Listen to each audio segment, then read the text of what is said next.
Hello everyone, greetings. I am Tanya from beautiful Spotless Skin. I am sure all of you must be keeping good health. Hair loss, whether it is hair loss in men or hair loss in women, is a common biological problem all over the world, not just in India. The importance of hair in enhancing the overall personality of a human being cannot be overestimated. Hair is the first thing that people notice about you. A great hairstyle can give you the personality boost you require in doing well, both in personal and professional lives. Hair loss, on the other hand, can prove to be a real disadvantage for many people. Many young boys and girls start losing their hair early in life, caused by a variety of genetic, environmental, and systematic factors. Hair fall can affect everyone, regardless of country or origin. Thankfully, hair treatment can control and can reverse the hair loss process. We are here to know more about hair loss, its management, and more in detail about hair care and its management. So let's connect today with our expert, Dr. Ramesh Pratap, live from Delhi, to make us aware on hair fall and its management.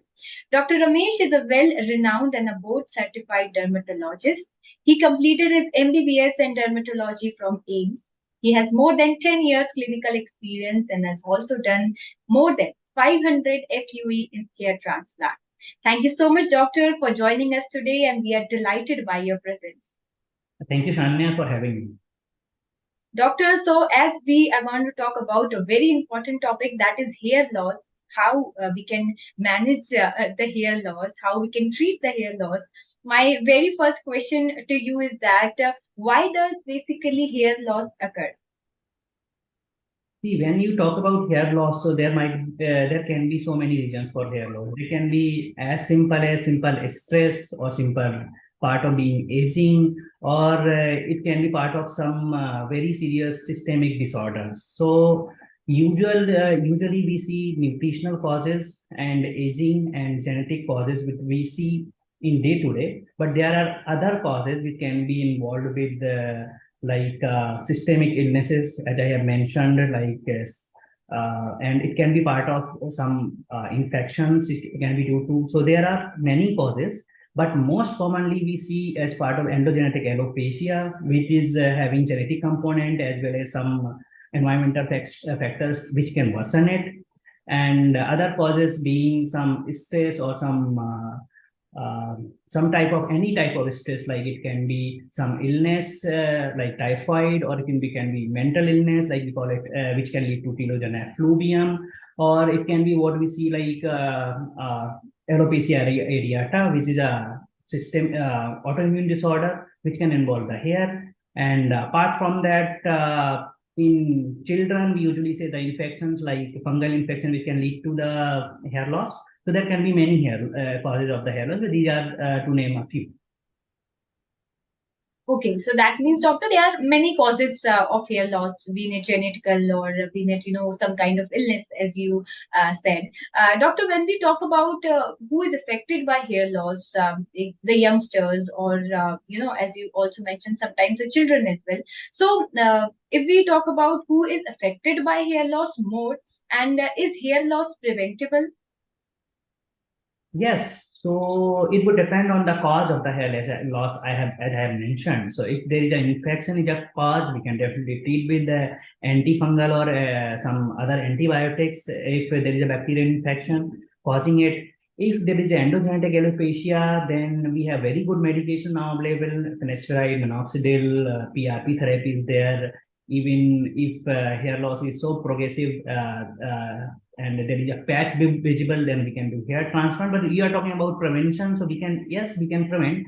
And definitely there are other things like nutrition and good hair care, which is always important. And also, to say not to the least, that is what not to do to prevent hair from being damaged. So there are certain things which you should not do, like heat application, etc., and a curling iron use. Those kind of things should be avoided to prevent the hair loss. Right. So, as you have mentioned, that hair loss can be prevented if people take good care of their hair. Doctor, sometimes people also do home remedies. You know, if they started seeing that there is a lot of hair fall, so they started applying home remedies, which is suggested by their friends or families that you can apply this or you can apply that. Does home remedies works when a person is having hair loss?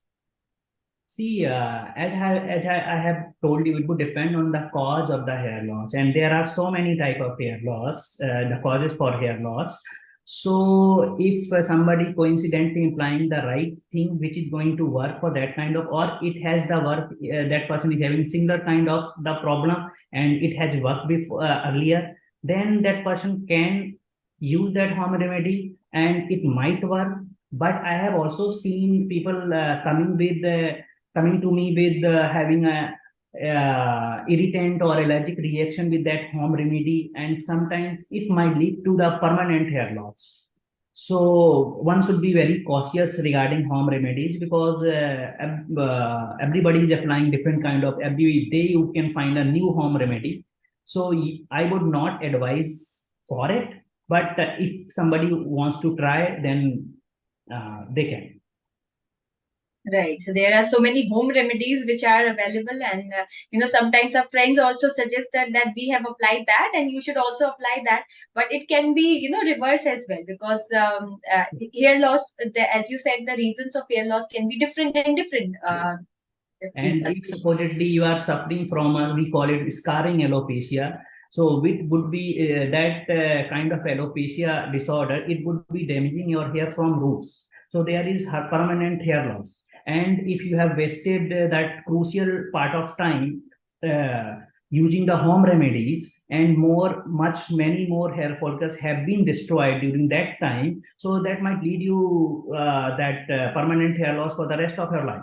So one should be very careful for these home remedies, and eventually they have to go to the doctors. So yes.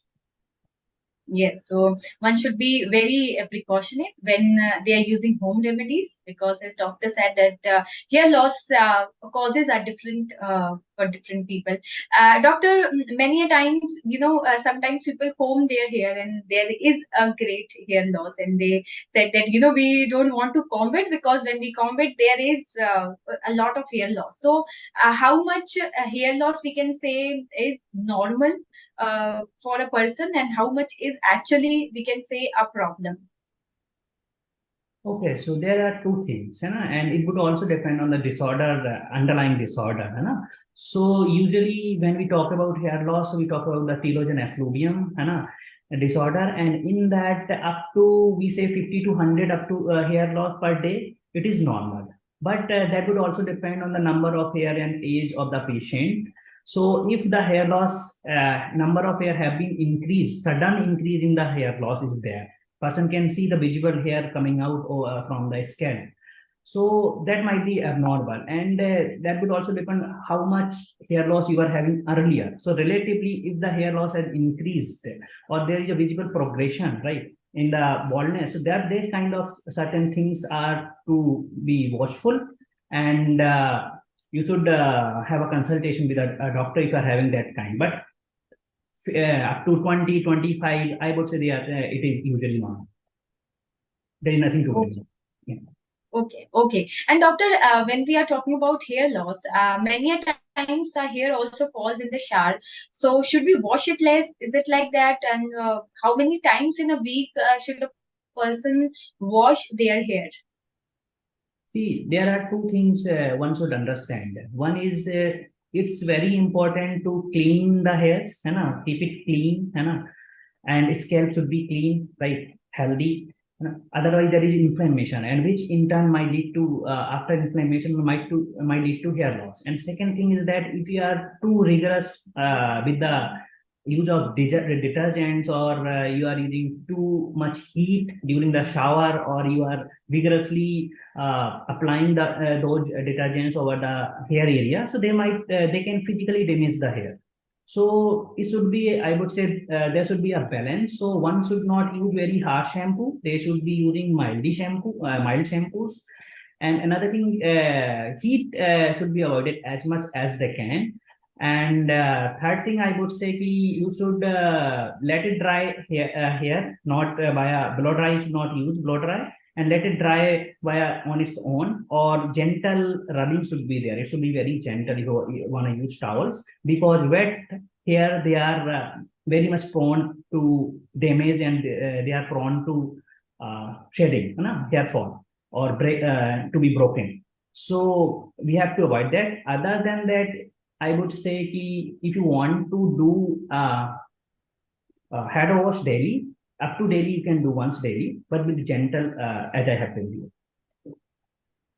Okay, so with gentle shampoo, you can wash your hair as doctor suggested. Doctor, you have also mentioned that heating your hair can also be a problem, and sometimes people straight their hairs, or because the heat products they use. So does this also affect or is a cause of hair loss?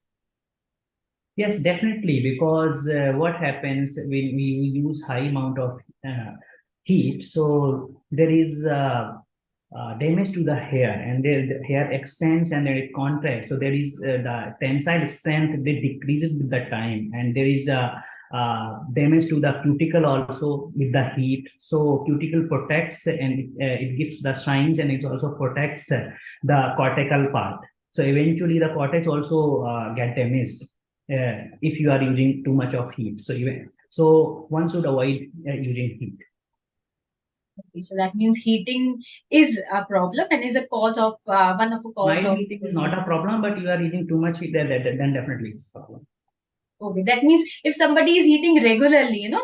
regularly doing hairstyles or eating their hair, that can be a major problem. Yes, yeah, they can be. It can lead to weathering, like hairs might be frizzy, broken, so all sorts of problem they can occur, and eventually it might even lead to a permanent hair loss also eventually to a certain level. Yes. Okay. And doctor, when we are talking about hair loss, we have, you already mentioned that heating, and there are many other causes as well.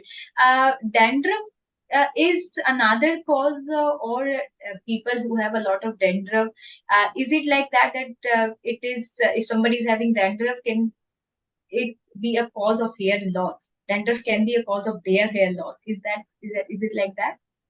Yeah, definitely. Dandruff can be a part of, can cause hair loss, but it does not cause permanent hair loss usually. So it causes a temporary hair loss, due to the dandruff. But sometimes if the person is scratching, because there is also later on itching in the dandruff area. Person feels it, it might be part of the seborrheic dermatitis. So for due to that, there is inflammation also. So if person is rubbing and actively taking out the hair due to the rubbing or scratching of the scalp, then there might be permanent hair loss later on. But in early stages, it does only lead to the temporary hair loss, and hair they come back. Okay. So if it is not treated and you're ignoring it, that it will go away quickly, then it can be a problem. Doctor. Since it is there over the scalp and it is causing irritation or some kind of like reaction to it, or anything which is causing inflammation, there might lead to the hair loss. They have to clean it properly. In that manner, also that comes the sebum part. Okay, so cleaning your hair is Yes. Yes. must. You have to clean your hair properly. Yes. So anti-dandruff shampoo would work here. Okay, okay, doctor. And doctor, when we are talking about the various causes, can accessories like helmets can also be a cause of hair loss, and can they worsen the hair loss problem? Yeah, in general, if you are wearing lightweight helmet, and you are wearing it in the right manner, so it should not cause hair loss. But if you are wearing it improperly or it's too heavy, then sometimes can lead to, due to the traction, we call it tractional alopecia. So if it is not fitting right, and your one side of hair are being stretched out, so eventually it might lead to tractional alopecia. But if you are wearing, as I said, light-weighted helmet, and you are wearing it right in the right manner, so usually it does not. Okay, doctor. And doctor, as we have talked about the various causes, now let's talk about that various treatment. Because people actually don't know that they can, if they're having hair loss problem, they can be actually treated. So, what are the various type of treatments which are available if somebody is having hair loss? Yeah, so what we see in the most common, we see the androgenetic or pattern hair loss. Okay, it can affect male and female both. So man and woman both are affected. And so for that treatment, we have medical management and we have surgeries also eventually if they're having uh, uh, severe grade of baldness. So in the medical management part, there is also some, we call it patient applied treatment, and another one is physician applied. So for patient applied for androgenetic alopecia or pattern hair loss, so we have the one of the oldest molecule minoxidil solution, so like you can apply that, your doctor will prescribe it, and I think it is also available over the counter nowadays. So, and other than that, there is also finasteride molecule or dutasteride. So finasteride is DST blocker, and finasteride is FDA approved for pattern hair baldness, but dutasteride is used off label only. So, and other than that, let's come to the physician applied treatment. So there is one of the most popular is PRP and GFC treatment, and both are almost similar. And PRP is platelet-rich plasma, so it has to be injected and it's had to be injected by a doctor in a minority setup.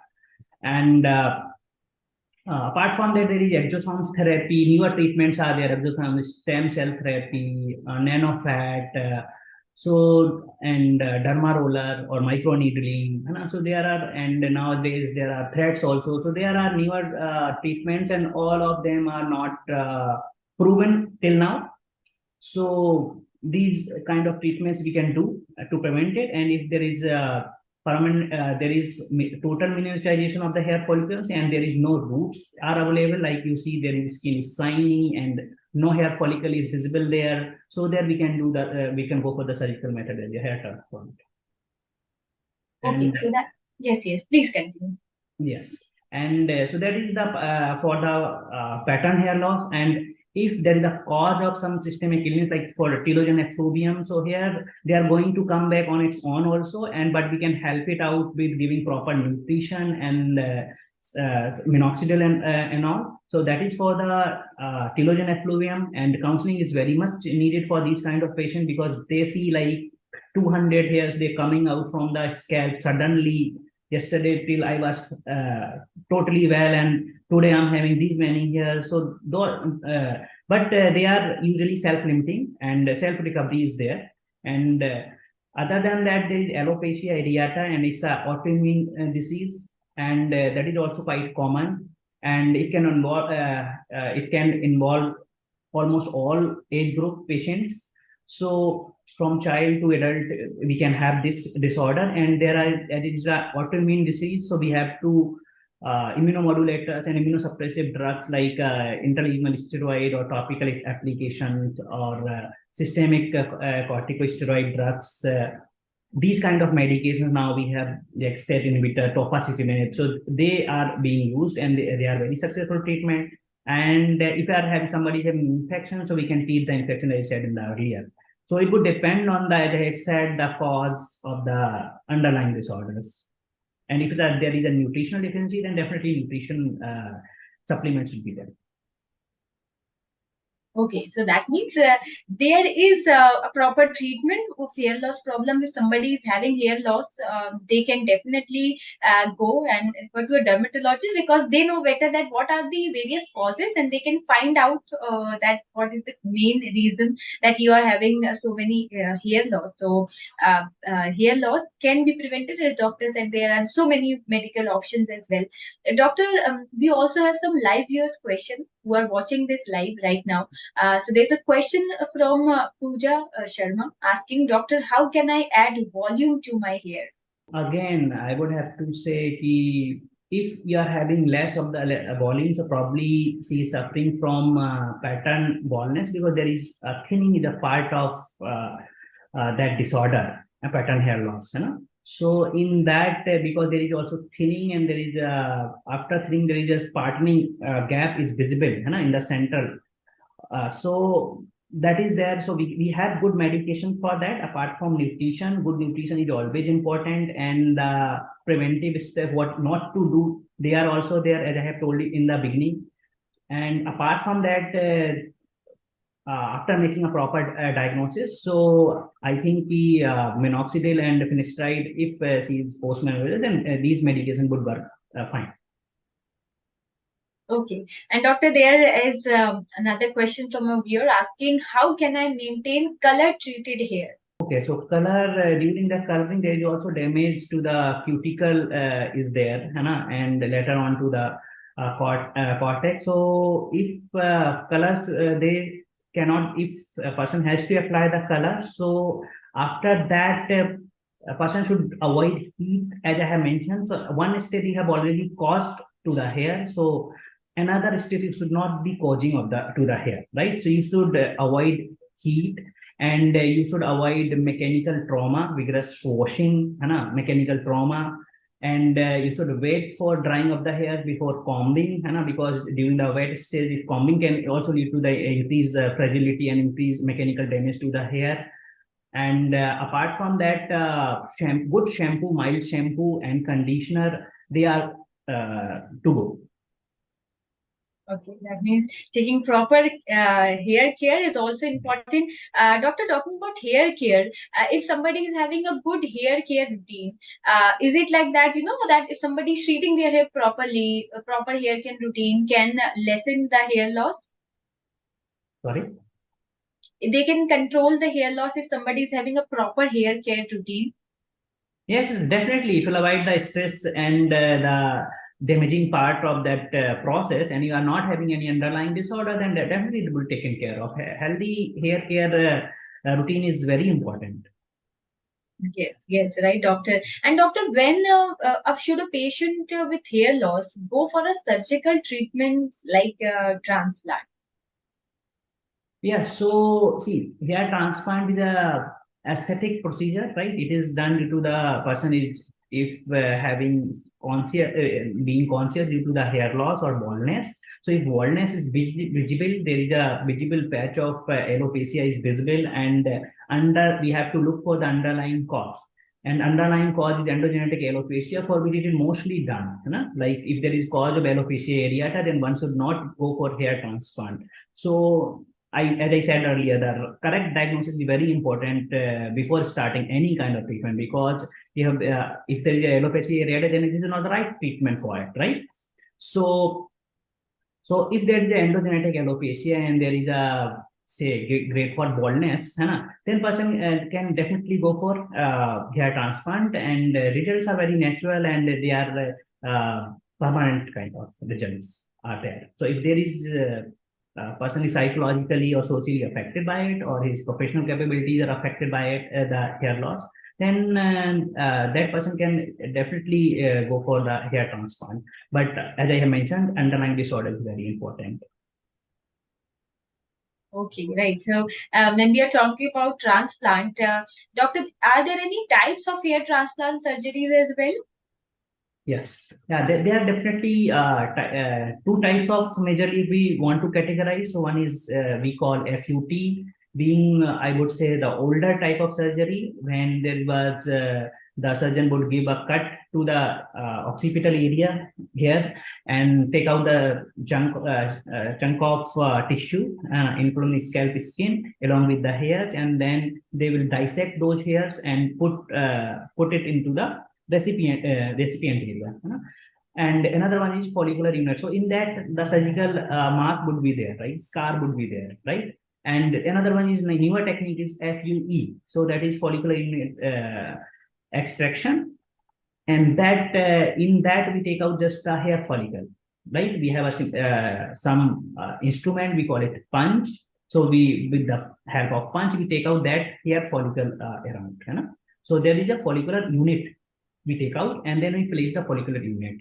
So that is, some people also say scarlet surgery, but I would say it's not a totally scarlet surgery. Some hypopigmentation is there.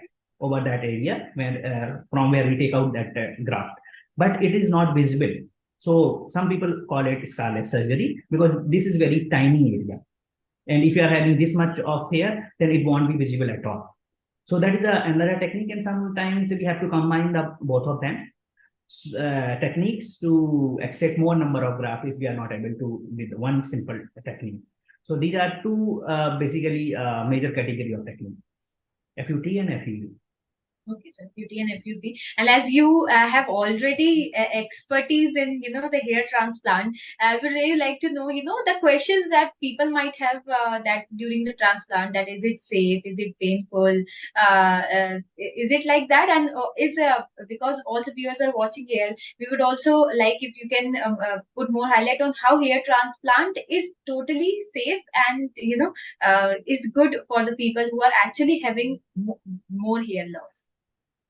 Yeah, so in hair transplant, if we talk about the safety, so we can divide like the side effects of the hair transplant, like during the day of surgery, during the procedure, we can have certain type of adverse effect, and post procedure we can have another set of side effects. So in procedure, the adverse effect might be due to the local anesthesia what we are injecting to make the area numb, because you have to give a lot of local anesthesia. So technique should be sound, and the person should be capable of recognizing where to give the local anesthesia for that manner, and where not to inject is more important than where to inject, right?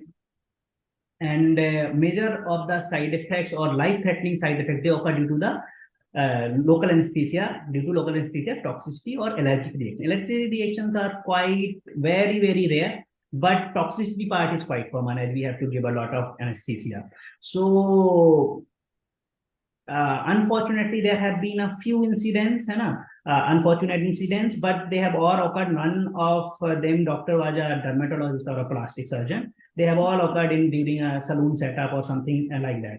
So it's a cutaneous surgery, but nonetheless, it's a surgery. So person should take precautions for that. Should take it as seriously as other surgery, because sometimes people, they want to save the money and they'll go to some like saloon, okay, get it done by some technicians who doesn't have the capability or the knowledge to do it properly. So that is one. And second, see, as the allergic reaction or some toxic side effect that can occur to anyone, but there should be competence of the doctor who is doing the surgery, you can take care of it, the adverse reaction or the side effect part, who knows how to be watchful for the sign, at least earliest sign of the toxicity. Okay, so we keep watch for that, that is important. And you have also talked about during the pain part, like how much is the pain. So pain is I would say for when we give the local anesthesia only, so there is only pain, minimal pain is felt by the patient. It is almost for 5 minutes during the donor area and 5 minutes for the recipient area. So, and that is also mild to moderate amount of pain. And uh, during the procedure, there is also risk of some bleeding. So we and other systemic toxicity. So we take care of that. There is needs some investigation, routine investigation needs to be done. And for bleeding, we also always do some routine tests to see there should not be any excessive bleeding. All the clotting mechanism, they are fine. Platelets counts, they are all fine. And post procedure, most common side effects are infection, and so we can take care of with good sterility of the operating room and antibiotics which we prescribe later on. And usually patient does fine. I have not seen any of my patient having any major complications. All are doing fine. Right. That means a dermatologist like Dr. Ramesh, if you refer to someone who is expert in that particular surgery, you cannot have, any post or jaise doctor ne kaha, it is important to, don't get into somebody who save your money and, causing a major problem after the surgery, go and refer to a dermatologist who is expert in this. And I think, doctor, you have put the hair transplant and the hair treatment, hair care thing very nicely to all our viewers. So there are more questions which are coming up from the viewers. So there's one viewer asking, doctor, what's the best way to detangle knotty hair? So if they knot the hair, what is the best way to detangle that?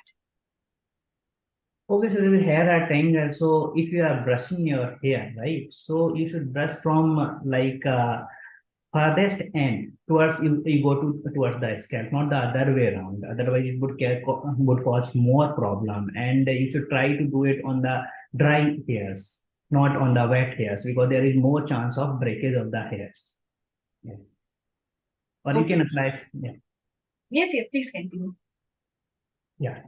And if it is not working, then you can apply some oil or some other mixture to just smoothen the hair. You know, if they are very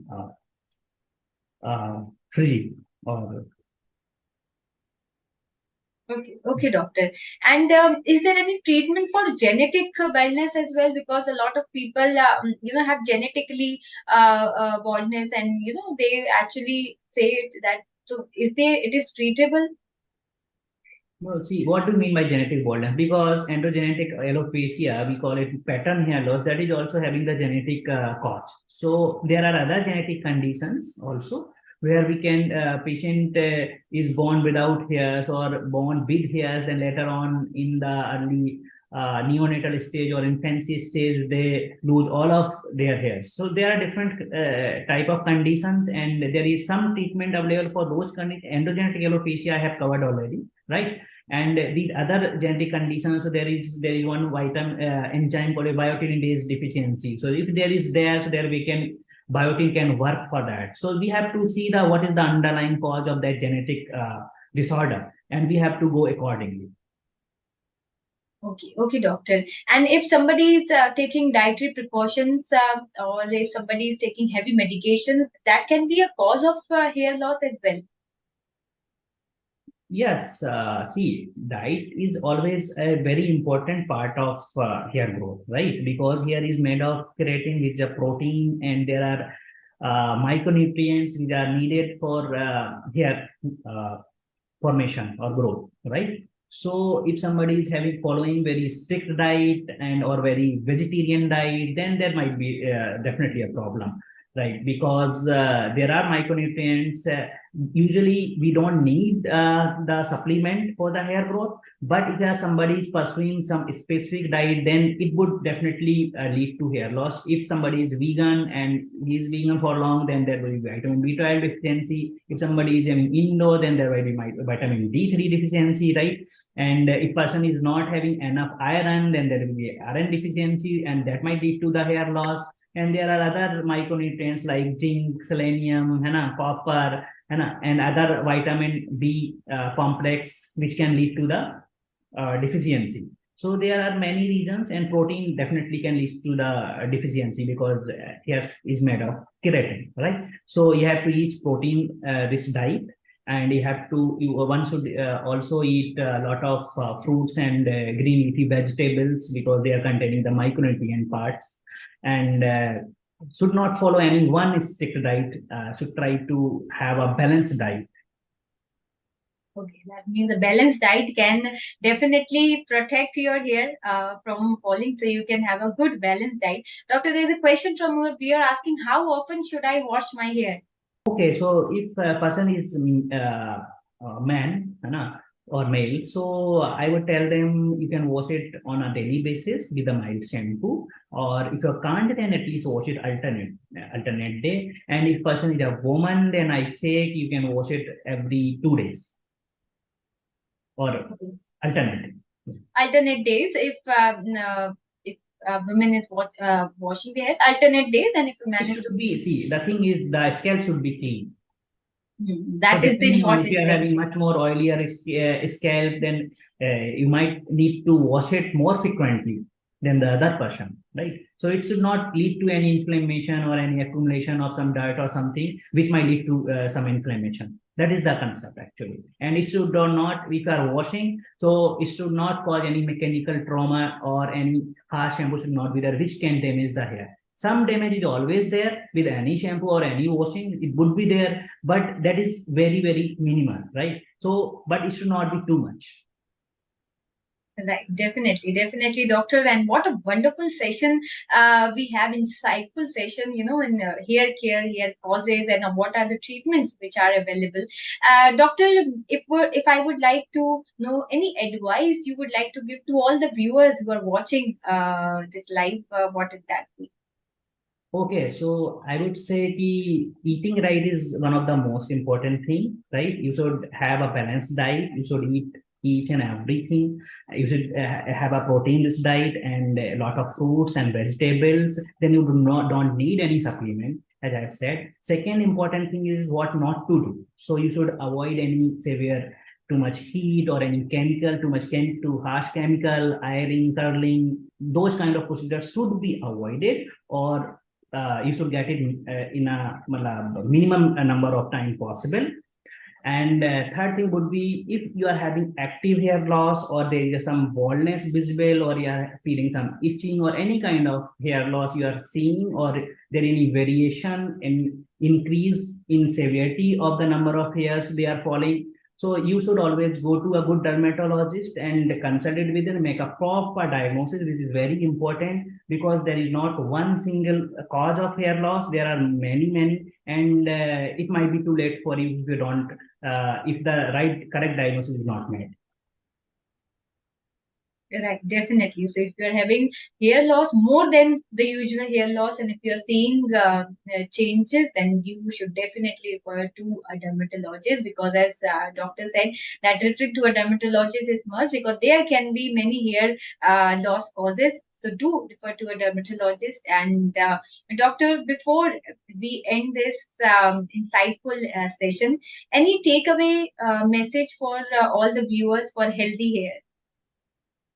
Yeah, as I said, so you should keep the scalp clean and don't use overheated, don't use heat, right? Too much heat, and eat right.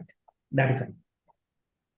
Okay, so clean your scalp, eat right, and don't heat your hair too much.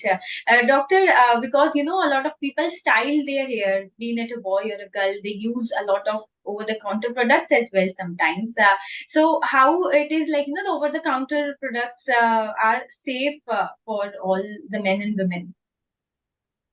See, the thing is, ki, you have to see the what product we are talking about. There are so many available, and I have seen few are they are having good composition, which are proven, right? So they are not going to damage the hairs. And over the counter, but over the counter product you are using for that, you are using some, say there is some shampoo which they are claiming it will give you good hair growth. So no shampoo is going to give you good hair growth. That I can tell you for the fact. All right, because irrespective of any shampoo you are going to use, it is going to damage little bit of your hair, right? And that time contact time is very short, so it can do any good if you are having any good molecule also into it. So that is very, very short. So it is not going to work into that way. So shampoo को काम नहीं करने दीजिए, and let it clean, and it should be mild and gentle. Do not use any like serum that is to be applied over the sap. That is not going to increase your hair growth. Okay, that is just to give you shine and smoothness and silkiness. So use it like that way, and it should not damage the hair. That's only the thing you should remember. All right. Okay, so proper care of your hair is important, and as doctor already mentioned, eat healthy, eat good, and clean your scalp, because that is also important. And don't heat your hair so much. Avoid Thank you. heat and harsh chemicals. Yes, avoid heat and harsh chemicals as doctor suggested. Thank you so much, Dr. Ramesh, for your valuable time. And it has been a very informative session for all your viewers. And it is really great to hear you about the hair loss, the treatment, and the hair care. And we would really look forward for many more such sessions in the coming time as well, Doctor. Okay, thank you, Sanya, for having me, and it was great talking with you. Thank you so much. Thank you. Thank you so much, Doctor. And thank you so much, viewer, for your participation in today's session.